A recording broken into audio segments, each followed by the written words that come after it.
Dia menerbitkan buku anak-anak yang berjudul Are You With Me? Yang mana buku itu berkisah tentang seorang anak yang kehilangan ayahnya. Kouri bahkan tampil di berbagai media dan menceritakan perjuangannya sebagai seorang ibu.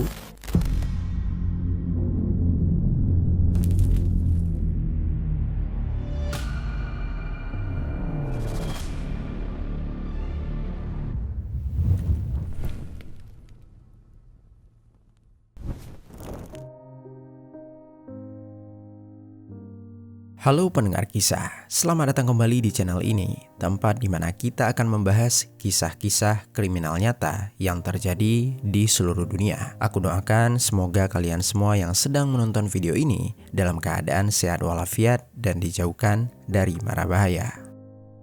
Bayangkan ada seorang pria mengatakan kepada sahabatnya, "Sepertinya istriku ingin membunuhku."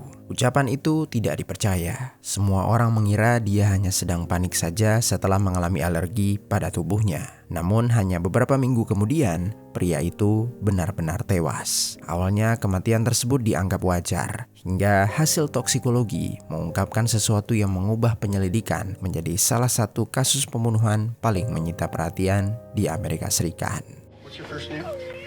Yeah, let me talk to you about that for a second. Let them do that. Apa yang sebenarnya terjadi? Langsung saja kita bahas kisah di baliknya. Seorang pria bernama Eric Eugene Richin lahir pada tanggal 13 Mei 1982 di Utah, Amerika Serikat. Seiring berjalannya waktu, dia dikenal sebagai seorang pengusaha sukses. Bersama dengan sahabatnya yaitu Cody Wright, Eric membangun sebuah perusahaan konstruksi batu bernama C&E Stone Masonry yang berkembang cukup pesat. Keberhasilan itu kemudian membawanya berinvestasi di sektor properti hingga berhasil mengumpulkan aset bernilai jutaan dolar. Di tengah kesibukannya menjalankan bisnis, sekitar tahun 2011 atau 2012, Eric berkenalan dengan seorang kasir Home Depot yang bernama Kouri. Hubungan mereka berkembang dengan cepat. Setelah beberapa waktu berpacaran, keduanya memutuskan untuk menikah pada tahun 2013 dan akhirnya mereka dikaruniai 3 orang putra.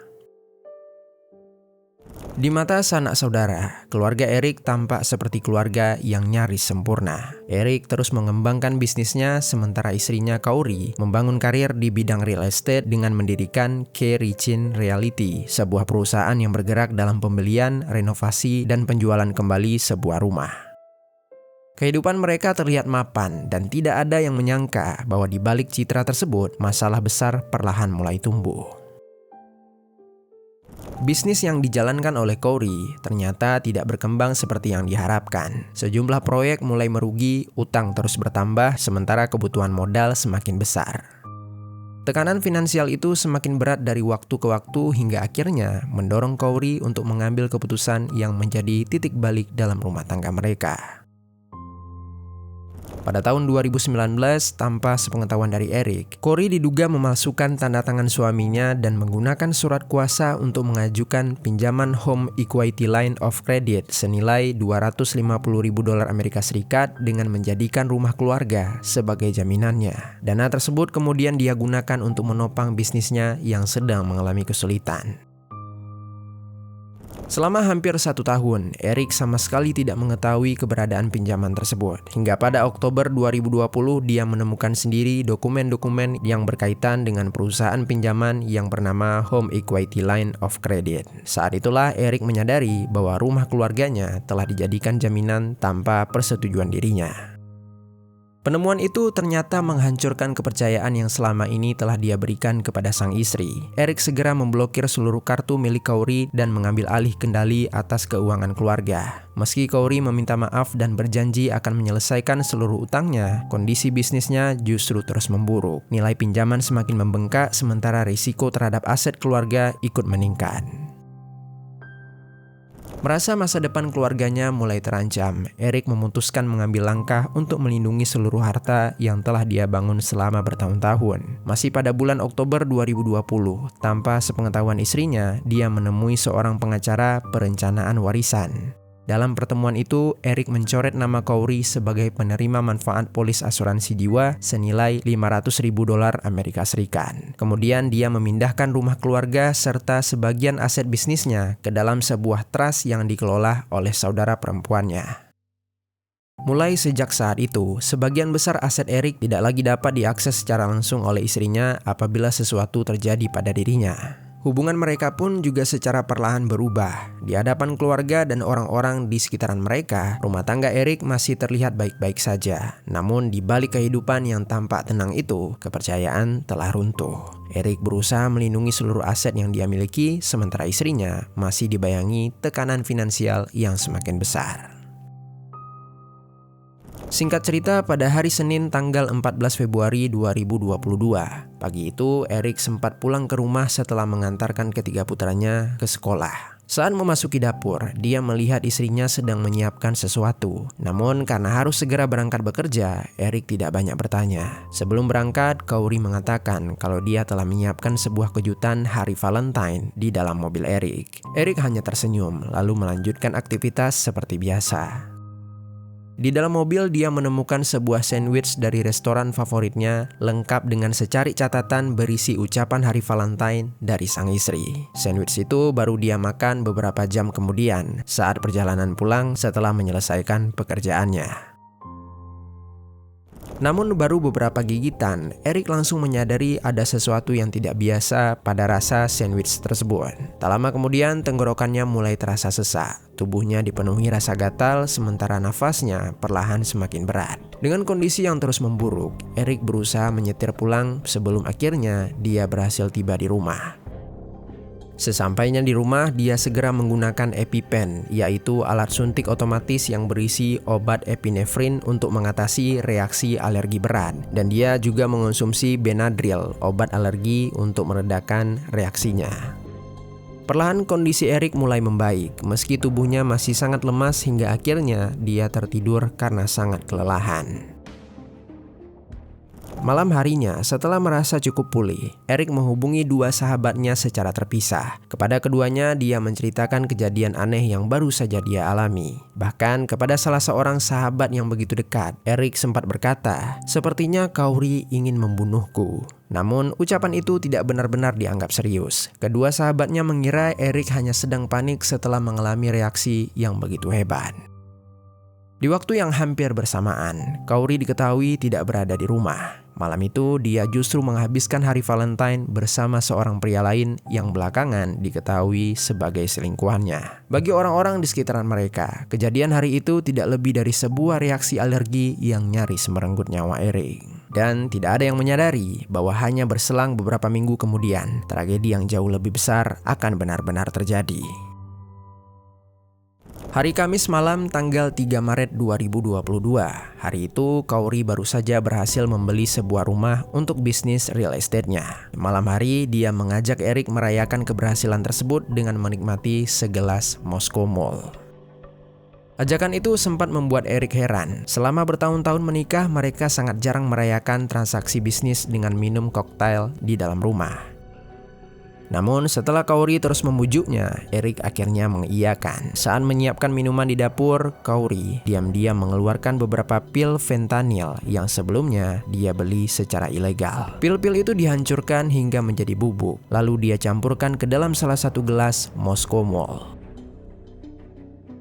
Beberapa saat kemudian, dia kembali ke kamar sambil membawa 2 gelas koktail. Salah satunya diberi kepada Eric. Untuk menghilangkan kecurigaan, Corey lebih dulu meminum koktail miliknya sendiri. Melihat itu, Eric pun mengangkat gelas dan mulai meminum minuman yang telah disiapkan sang istri. Tak lama kemudian, tubuh Eric mulai kehilangan tenaga. Rasa kantuk yang luar biasa datang begitu cepat. Nafasnya berubah semakin berat. Dalam hitungan menit, dia ambruk di atas tempat tidur. Malam itu, Eric Ricin tewas di dalam rumahnya sendiri di samping wanita yang telah menjadi istrinya selama hampir 9 tahun.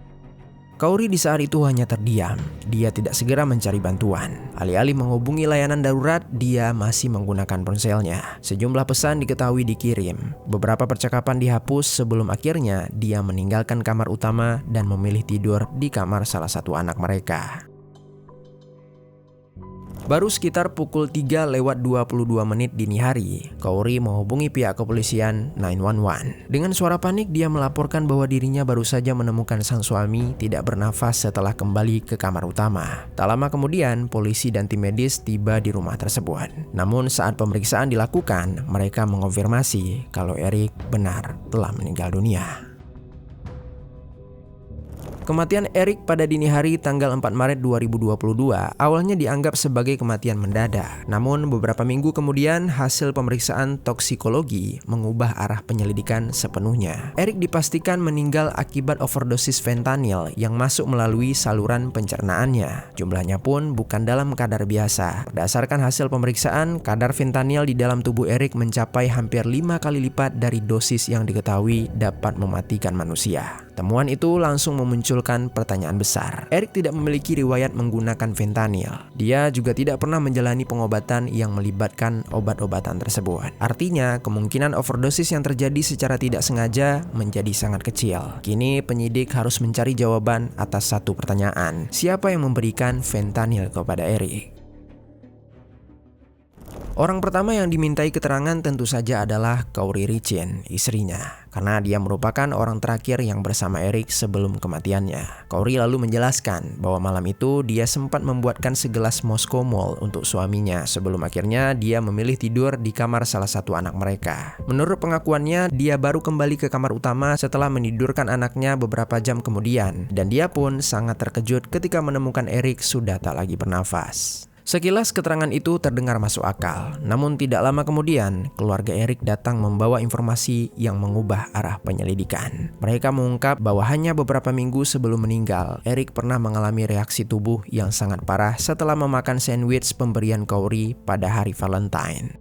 Bahkan kepada keluarga dan 2 sahabat terdekatnya, Eric sempat mengatakan bahwa dia mulai mencurigai istrinya sendiri. Kesaksian tersebut membuat penyidik mulai menelusuri lebih jauh kehidupan rumah tangga pasangan itu. Penelusuran tersebut ternyata membuka persoalan lain yang selama ini tersembunyi. Penyidik menemukan bahwa beberapa tahun sebelumnya, Corey diduga memalsukan tanda tangan Eric untuk mengajukan sebuah pinjaman yang cukup besar, yaitu $250.000 Amerika Serikat, dengan menjadikan rumah keluarga sebagai jaminan. Mereka juga mengetahui bahwa setelah menemukan pinjaman tersebut, Eric diam-diam mengambil langkah untuk melindungi asetnya. Dia mencoret nama Corey sebagai penerima manfaat polis asuransi jiwa senilai $500.000 Amerika Serikat. Bagi penyidik, rangkaian peristiwa itu menunjukkan bahwa hubungan mereka telah lama dibayangi persoalan keuangan dan hilangnya rasa kepercayaan. Temuan tersebut memperlihatkan bahwa Corey memiliki kemungkinan motif yang cukup kuat. Namun, motif saja belum cukup untuk membuktikan sebuah pembunuhan. Penyidik masih harus mencari tahu bagaimana fentanyl itu bisa sampai ke tangan Corey. Lalu jawabannya mulai terlihat ketika polisi memeriksa riwayat komunikasi Corey. Dari sana muncul nama seorang perempuan bernama Carmen Lauber.